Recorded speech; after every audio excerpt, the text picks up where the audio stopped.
jamciyadda khayriga ah ee Jidaal Foundation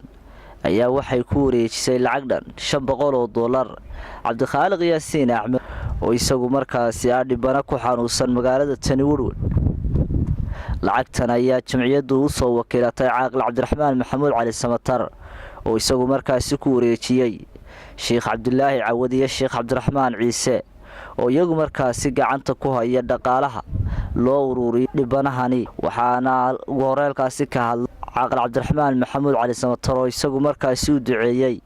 Allah u naxariistay Xaaji Cali Jidaal oo loo waqfay lacagtan. marlabaadkana waxaan u mahad celinaynaa Jidaal Foundation oo inoo suurto gelisay kulankan inaynu isugu nimaadno. waxaan leenahay ilaahay xasanaadkiisa ilaahay maxaan kuu sheegay dambi dhaaf idinka siiyo xaajiina ilaahay uu naxariisto iyo cid kale wuxuu bixinayseenba. waxaan leenahay ninkan waad aragtaan Cabdikhaaliq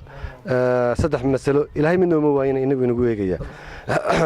bal marka hore walaal iyo aabe iyo hooyo midna uma waayine dee saas inagaba ilaahay inoo siiyey buu isna u siiyey uu waaye. waxaad ogaataan in ilaahay uu inagu eegayo. qodobka labaad ilaahay laxaadkiisii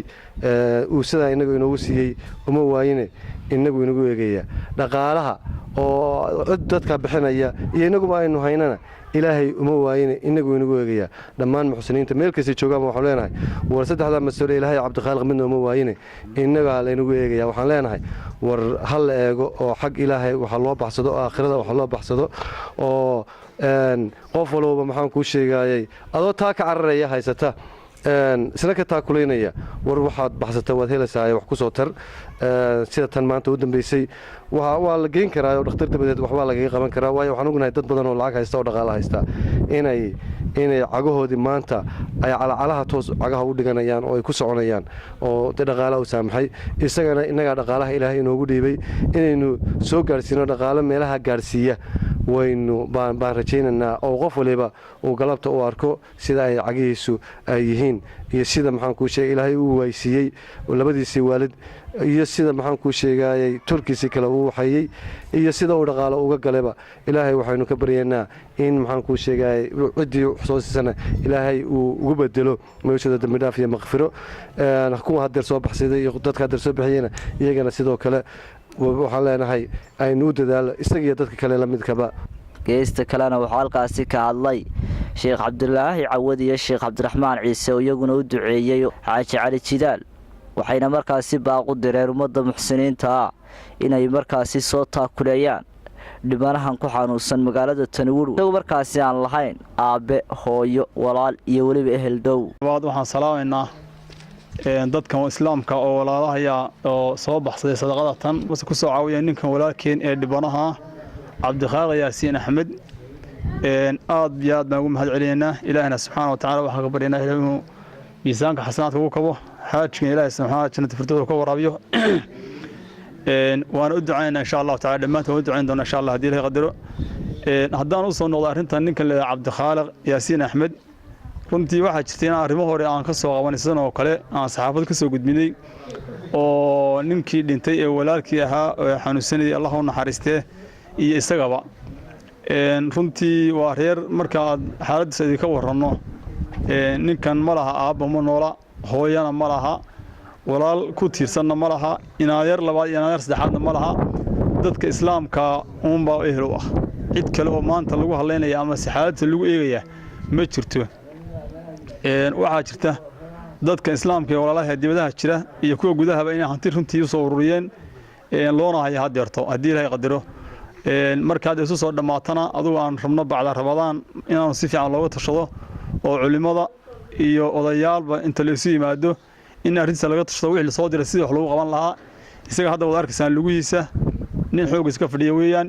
sidiiska nin caafimaadka runtii uu fiican yahay sidiiska waxaan sanaya maalin maanta aabba lahayn ee aan walaal lahayn ee aan hooyo lahayn ee adeer labaad lahayn wax u ehelo dadka islaamka ah. waxaan rabnaa waliba dadka runtii aad iyo aad khayrka uga qayb qaata ee wadamada dunida ku nool daafiisa ku nool in arrinta insha Allah ta'ala wixii ka qabtaan oo ay u soo dadaalaan wixii tali kara aan taraan. anaguna insha Allah ta'ala hadii ilaahay qadaro horana odayaasha deegaanka iyo culimada wasaga xil saareen haddana hadii ilaahay subhanahu wa ta'ala wadno waan iska xil saari doonaa. waa mahadnaq waxaan ugu mahad celinaynaa